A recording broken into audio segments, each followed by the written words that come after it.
Bienvenidos, bienvenidos a un estudio más de la Palabra de Dios. En esta ocasión quisiera compartir con ustedes un estudio de la palabra titulado Venciendo el espíritu de temor. Venciendo el espíritu de temor. Y para eso quisiera que me acompañen por favor al libro de Romanos, capítulo 8, versículos 14 y 15. Y dice así la palabra de Dios: porque todos los que son guiados por el Espíritu de Dios, estos son hijos de Dios. Pues no habéis recibido el espíritu de esclavitud para estar otra vez en temor, sino que habéis recibido el espíritu de adopción, por el cual clamamos Abba Padre.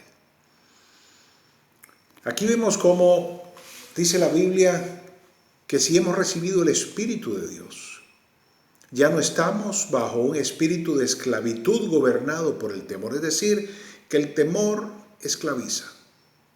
Si el temor esclaviza, la fe, que es lo opuesto, nos liberta. Y dice la segunda carta de Timoteo, capítulo 1, versículo 7, porque no nos ha dado Dios un espíritu de cobardía, sino de poder, de amor y de dominio propio. Vemos entonces por qué el temor es tan peligroso en nuestra vida, porque esclaviza la vida del hombre. Es decir, le pone amarras que impide que el hombre llegue a ser aquello para lo cual Dios lo diseñó. El temor nos esclaviza. ¿De dónde proviene el temor? ¿Por qué el hombre tiene temor? El temor es algo natural en la vida del hombre. Que sea natural no quiere decir que sea bueno. Pero el temor es natural porque viene como herencia de nuestros primeros padres. El primer sentimiento negativo de la experiencia humana es el temor. Si leemos Génesis capítulo 3, versículo 9. Génesis capítulo 3, versículo 9. Nos dice: mas Jehová Dios llamó al hombre y le dijo: ¿dónde estás tú? Y él respondió: oí tu voz en el desierto. Oí tu voz en el huerto y tuve miedo porque estaba desnudo y me escondí. Mire qué importante. Oí tu voz en el huerto y tuve miedo y me escondí. Es decir, el temor, lo primero que hace en la vida del hombre es escondernos de Dios. Nos esconde de Dios. ¿Por qué vino el temor? El temor vino como resultado del pecado. Vemos que hasta que Adán y Eva pecaron, hubo temor en sus vidas. El temor es el resultado del pecado original, es heredado de Adán, no viene de Dios. Al contrario, el espíritu que proviene de Dios es un espíritu de coraje, de valentía, de amor, de poder, de dominio propio, dice la Biblia. Es muy diferente al espíritu de esclavitud que viene del mundo, del pecado. Y en este caso el pecado es sinónimo de rebelión, separación. Cuando Adán y Eva pecaron, se rebelaron contra Dios. Es decir, cuando dice se rebelaron contra Dios, se rebelaron contra su ley y por lo tanto el hombre soltó la mano de Dios, quien era su fuente de seguridad. Al soltar la mano de Dios por la rebelión, el hombre pierde el sentimiento de seguridad y a cambio de eso le viene un sentimiento de inseguridad que provoca temor. ¿Quién se encargó de llevar a cabo ese plan maquiavélico en el Edén? Fue Satanás. Satanás puso en duda la confianza en Dios. Y al día de hoy es la misma estrategia. Satanás puso en duda, fíjese bien, la confianza que Adán y Eva tenían en Dios, haciéndolos dudar de su palabra. Y al hacerlos dudar, el temor de llegar a ser algo más de lo que Dios había diseñado para ellos, los hizo dudar de la palabra de Dios y transgredir la ley, y eso lo que hizo fue terminar la dependencia que tenían de Él. El mundo que nos rodea nos infunde temor al día de hoy. Es la misma estrategia que ocupa Satanás. De hecho, en el mundo en que vivimos actualmente, estamos llenos de temor. Es decir, el mundo que nos rodea nos manda un mensaje: confíe en todo menos en Dios. Confíe en la ciencia, en el dinero, en sus contactos, en sus fuerzas, en su posición, en su intelecto, menos en Dios. La pregunta es, analice todos los temores que en este momento le abrazan y podrá ver y podrá identificar cómo los temores del mundo están constantemente acechando la vida del creyente y la vida de todo ser humano. El temor, por lo tanto, es algo con lo que tenemos que luchar diariamente. No es opcional, no es algo que usted decide tenerlo o no tenerlo, viene naturalmente. Es un chip que ya viene inmerso en el corazón del hombre desde que nace. Lo importante es no dejar que el temor gobierne nuestra vida, sino por el contrario, mantener al temor bajo control. Y el problema que se da es que todas nuestras decisiones basadas en el temor tienen consecuencias negativas. Dice la Biblia que lo que no proviene de fe es pecado y lo que es de origen pecaminoso trae muerte en la vida del hombre. El temor es lo opuesto a la fe. No pueden compartir el mismo espacio. Son como el agua y el aceite. O tiene temor o tiene fe. No pueden haber puntos medios. Fíjese que en la historia de Abraham y Sara, cuando Dios le promete a Sara que iba a tener un hijo, llegó un momento que el temor se apoderó de Sara y dijo, ¿no es conmigo la promesa? Tengo miedo de que no sea conmigo y que ya no tengamos descendencia. Y como resultado de ese temor, Sara entrega a Agar, la sierva egipcia, a Abraham para concebir un hijo. Y de ahí nace Ismael. Esa decisión que tomaron por temor trajo consecuencias hasta el día de hoy tremendas para la historia de Israel. De igual manera es en nuestra vida, cuando tomamos decisiones basadas en el temor al futuro, en el temor a la muerte, en el temor al éxito, el temor al fracaso, cualquiera que sea, trae consecuencias que son negativas en nuestra vida. Y Jesús nos advirtió de la inutilidad del temor. Si nos vamos al Evangelio de Lucas capítulo 12, versículos 25 al 26, Jesús nos advierte sobre lo inútil que es tener miedo, tener temor.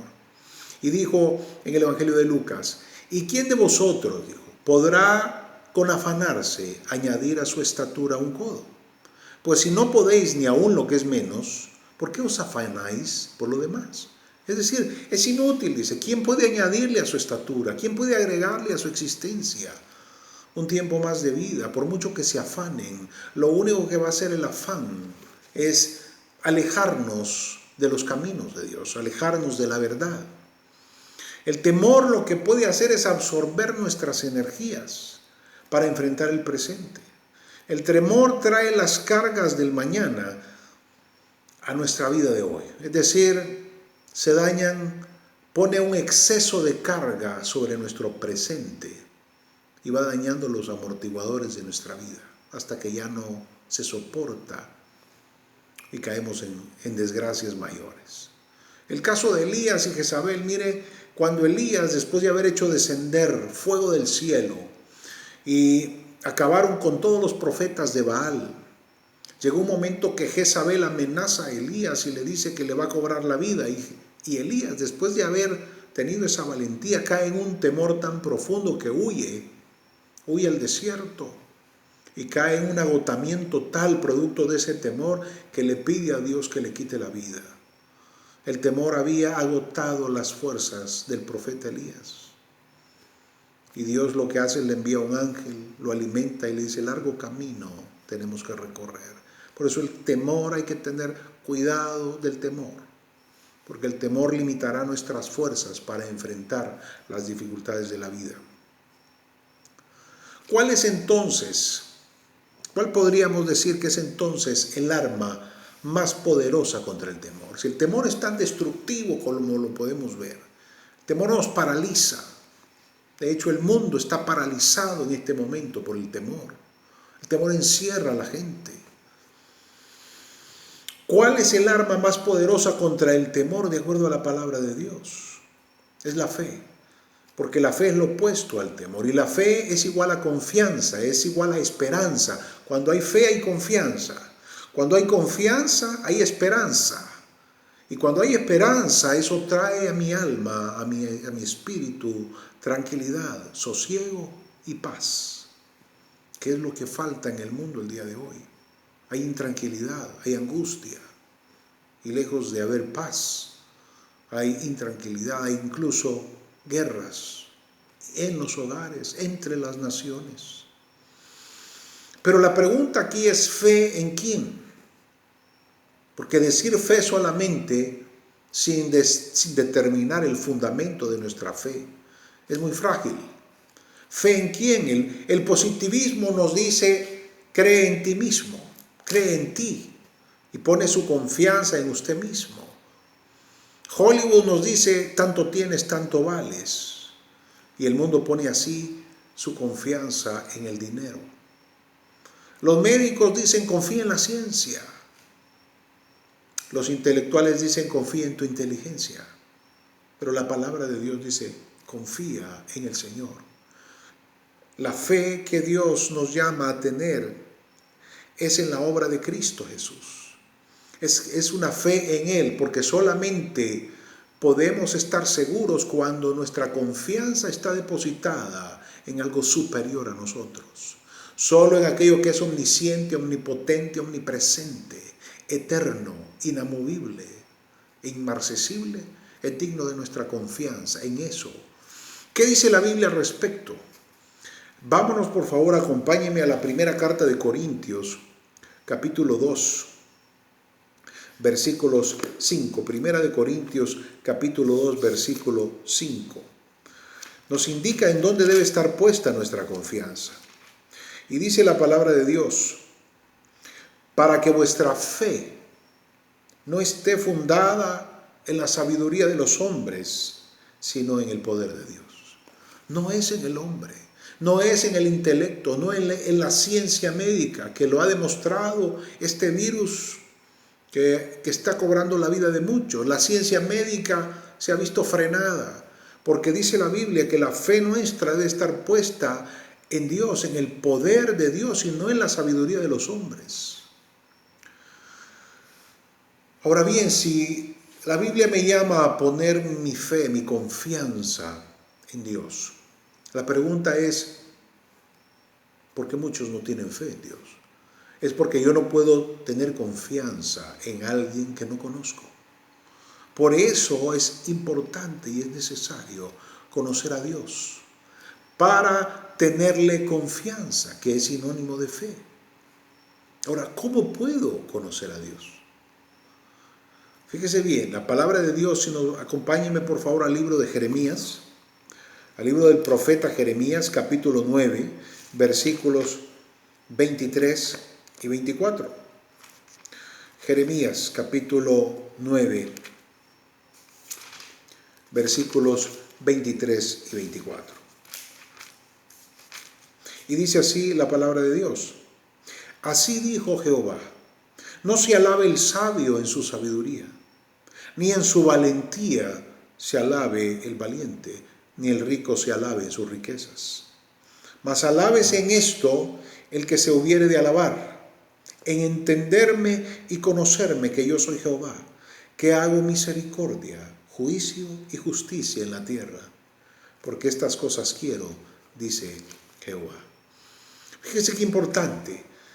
El Señor nos está diciendo, el profeta Jeremías, Dios nos dice a través del profeta Jeremías, que no nos alabemos.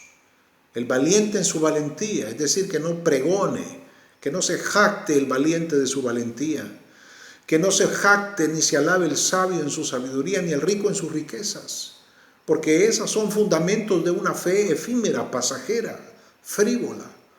Sino que dice, en algo, si hubiere de alabar el hombre, que se alabe en una cosa, dice la Biblia, en entenderme y conocerme. La importancia que tiene para fortalecer nuestra fe y poder confiar en ese Dios maravilloso, en ese Dios misericordioso, que por su gracia nos ha llenado y colmado de sus bendiciones, se puede dar en la medida que yo le conozca, en entenderme y conocerme. Dijo, que yo soy Jehová, que hago misericordia, juicio y justicia en la tierra. Es un Dios misericordioso, es un Dios de juicio y es un Dios también de justicia. Por lo tanto, eso merece nuestra confianza, pero solo en la medida que yo pueda conocer a Dios. Ahora, el único lugar donde puedo conocer a Dios, es en la revelación que Él hace de sí mismo en las Escrituras. No hay otro lugar. Y para eso quisiera que me acompañen, por favor, al libro de Hebreos, capítulo 1. El libro de Hebreos, capítulo 1, versículos del 1 al 3. Y dice así la palabra del Señor en Hebreos 1 del 1 al 3. Dios, habiendo hablado muchas veces y de muchas maneras en otro tiempo a los padres por los profetas, en estos postreros días nos ha hablado por el Hijo, a quien constituyó heredero de todo y por quien asimismo hizo el universo, el cual, siendo el resplandor de su gloria y la imagen misma de su sustancia, y quien sustenta todas las cosas con la palabra de su poder. Dios nos ha hablado siempre al hombre. Es el hombre el que no ha escuchado. Pero para fortalecer nuestra fe, para eliminar nuestros temores, necesitamos poner nuestra confianza en Dios. No lo podemos hacer mientras no conozcamos a ese Dios que demanda confianza. Y la Biblia dice que es en la historia Dios se ha revelado al hombre antiguamente por los profetas y en estos posteriores días por medio del Hijo. La palabra de Dios es el medio por el cual nosotros podemos conocer a Dios y por lo tanto fortalecer nuestra fe para eliminar el temor. Ahora bien, el escuchar la palabra de Dios con un corazón incrédulo no servirá de mucho. Es necesario, yo debo decidir creerle a Dios sus promesas. Ese es un acto, yo debo decidir poner una fe natural para llegar a desarrollar una fe espiritual. La fe natural es la misma fe con la que usted va a un médico y decide creerle al médico, tomar las medicinas que le receta, visitarlo y estar en un tratamiento con él. Esa es una fe natural. Esa fe natural de creerle a Dios es necesaria para que cuando usted lea la palabra, la fe espiritual pueda desarrollarse en nosotros y eliminar el temor. Para eso quiero que me acompañen, por favor, al libro de Hebreos, ahí mismo Hebreos capítulo 4, versículo 2. Y dice así la palabra de Dios: porque también a nosotros se nos ha anunciado la buena nueva como a ellos, pero no les aprovechó el oír la palabra por no ir acompañada de fe en los que la oyeron. Es decir, lo que está diciendo el apóstol Pablo, miren, a ellos y a nosotros se nos llevó el evangelio de salvación. Nosotros creímos en el evangelio y lo recibimos, pero a ellos no les fue de provecho porque no hubo fe, porque no, el oír la palabra, dice la Biblia, no iba acompañada de fe en los que la oyeron. Recuerde que la palabra del sembrador hablaba que la semilla es la palabra y la tierra es el corazón del hombre. Si la tierra donde cae la semilla no es una tierra fértil, esa semilla no va a germinar ni dará frutos como Dios desea. Y el corazón es la tierra. La tierra fértil es aquella tierra que dispone su corazón. El corazón fértil es aquel que con creencia, con fe, decide recibir y aceptar esta palabra. Mire, y debe de ser recibida como un niño. Dice la Biblia en Lucas 18:17, de cierto os digo, el que no recibe el reino de Dios como un niño, no entrará en él. Es decir, es necesario para poder fortalecer nuestra fe, recibir la palabra de Dios como un niño, con fe, sin cuestionamiento. La palabra de Dios es necesario que no sea cuestionada, sino aceptada, recibida. Por eso la Biblia dice, sin fe es imposible agradar a Dios. Es la fe lo que va a desplazar el temor. Cuando Jesús resucita a Lázaro, Jesús resucita a Lázaro y le dice a Marta, removed la piedra, removed la piedra. Y Marta le dice a Jesús, Señor, lleve ya porque son 4 días y ya lleve, ya el olor que tiene. Y Jesús le dijo, no te he dicho que si crees, verás la gloria de Dios. Mire qué importante las palabras que Jesús le dice a Marta. Si crees, verás la gloria. Es decir, si tú crees en mis palabras, verás la manifestación del poder de Dios en tu vida. Y si algo puede eliminar los temores en nuestra vida es saber que Dios se va a manifestar a nuestro favor. Como decía el apóstol Pablo, si Dios está conmigo, ¿quién contra mí? Pero eso viene solamente cuando recibimos estas palabras que Jesús le dice a Marta, no te he dicho que si crees, verás la gloria de Dios, es decir, el poder de Dios manifestado. La pregunta es, ¿cree usted a la palabra? ¿Cree usted al Evangelio de Jesucristo de una manera ciega? Porque desde el momento que usted pone un ingrediente de incredulidad en esta palabra, está siendo adulterada, está siendo arrollada y no puede germinar, está endureciendo la tierra donde tiene que germinar esta palabra. ¿Cómo puedo entonces fortalecer la fe para eliminar el temor? Es importante para fortalecer la fe no solo leer las Escrituras y el poder de Dios, sino recordarse de las bendiciones que hemos recibido de Dios hasta el día de hoy. Todo lo que Dios ha hecho por usted a lo largo de su vida. Y si Dios le ha guardado hasta el día de hoy, le guardará por los años venideros. Y para eso quiero que me acompañe el Evangelio de Mateo, capítulo 16, versículos del 5 al 10. Mateo 16, versículos del 5 al 10. Y dice así la palabra del Señor. Llegando sus discípulos al otro lado, se habían olvidado de traer pan. Y Jesús les dijo, mirad, guardaos de la levadura de los fariseos y de los saduceos. Ellos pensaban dentro de sí diciendo, esto dice, porque no trajimos pan. Y entendiéndolo Jesús les dijo, ¿por qué pensáis dentro de vosotros, hombres de poca fe, que no tenéis pan? ¿No entendéis aún, ni os acordáis de los 5 panes entre 5,000 hombres? ¿Y cuántas cestas recogisteis? Ni de los 7 panes entre 4,000, ¿y cuántas canastas recogisteis? Les está diciendo el Señor, ¿no os acordáis? ¿No entendéis aún? ¿No se acuerdan de la multiplicación de los panes? Que en una ocasión comieron 5,000 y en otra ocasión comieron 4,000. ¿No se recuerdan de eso? Y además de todo les dice, ¿cuántas canastas sobraron? ¿Cuántas cestas sobraron? El recordarse de la obra de Dios es muy importante, porque cuando nos acordamos de las bendiciones de Dios, eso fortalece nuestra fe y disipa el temor acerca del mañana.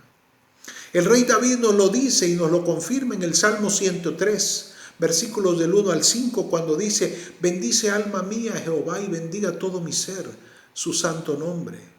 Bendice alma mía Jehová y no olvides ninguno de sus beneficios. Él es quien perdona todas tus iniquidades. Él es el que sana todas tus dolencias. El que rescata del hoyo tu vida. El que te corona de favores y misericordias. El que sacia de bien tu boca de modo que te rejuvenezcas como el águila. Eso lo dice David. Pero dice, no te olvides de ninguno de sus beneficios. Y luego David descifra y hace una lista de todos esos beneficios. Yo le pregunto, hasta aquí, ¿cuánto le ha bendecido Dios hasta el día de hoy? Pero lo importante es cuando Jesús le dice, no entendéis ni os acordáis. Es decir, que necesitamos meditar en la palabra. No basta leerla, hay que meditar en ella, para recordar permanentemente las bondades, los favores de nuestro Dios cada día de nuestra vida. Y para ello es necesario recordar que como pecadores somos merecedores de nada. Pero por la obra de Cristo, Dios nos hace merecederos de todo. A través de la fe en su nombre, en su palabra y en su obra expiatoria en la cruz del Gólgota. Tenemos, para poder tener fe y no fundamentar las bendiciones de Dios en nosotros mismos, tenemos que fundamentar las bendiciones de Dios en la obra de Cristo en la cruz. Porque como pecadores nosotros no somos merecedores de nada. Pero cuando entendemos que es por la gracia de Dios que las bendiciones vienen a nuestra vida, por la fe en la obra de Cristo, entonces yo puedo vivir confiado. Porque no hay nada en nuestra vida que podamos hacer para ganar más el favor de Dios que ya tenemos. Ni hay nada en nuestra vida que dejemos de hacer para que Dios nos ame menos de lo que ya nos ama. Eso es confianza. Esa obra de Cristo apropiada por la fe ahora nos autoriza a pedirle a Dios como sus hijos, coherederos con Cristo de las cosas del Padre. Y en el Evangelio de Juan capítulo 14, versículos 13 y 14 nos dice: y todo lo que pidiereis al Padre en mi nombre, lo haré, para que el Padre sea glorificado en el Hijo. Si algo pidiereis en mi nombre, yo lo haré, dijo Jesús.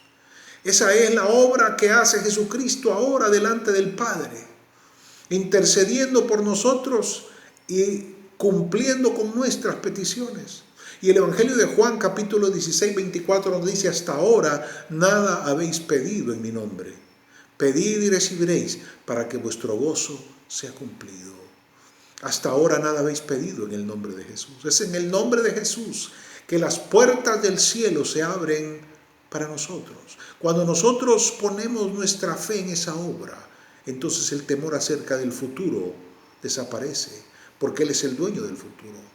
Solamente los que han depositado su confianza en Dios por medio de Jesucristo tienen acceso a las riquezas y a la provisión que hay en el reino de los cielos.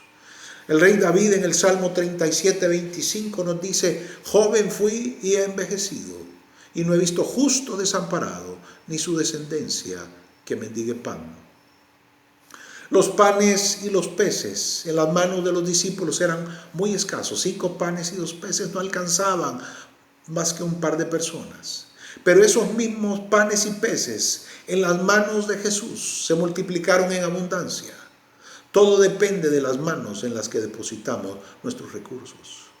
Los recursos que usted y yo tenemos en nuestras manos son muy escasos, pero en las manos de Jesucristo esos escasos recursos serán mucho más abundantes de lo que podemos pedir o entender, y se multiplicarán de manera sobrenatural como los panes y los peces. Todo depende de las manos en que se encuentran. Decida hoy cambiar de manos sus recursos, poniendo su vida bajo el gobierno de Dios. Si usted lo desea, ahí donde está, dé un paso de fe para eliminar los temores en su vida y decida poner su confianza en aquel que tiene asegurado su futuro. Y haga esta oración conmigo ahí donde está. Amante Padre Celestial, te doy gracias por la vida que tú me das. Te pido perdón porque he vivido lleno de temores, incredulidad ha habido en mi corazón hacia tu palabra, y por eso mis temores me han gobernado. Te pido perdón. Es una ofensa a tu soberanía. Perdóname, he pecado contra el cielo y contra ti. Pero recibo el perdón que tú me ofreces por medio de la muerte de Cristo. Y deposito en la cruz del Calvario todos mis temores. Y recibo la verdad de tu evangelio en mi corazón. Y que esa verdad hoy me haga libre.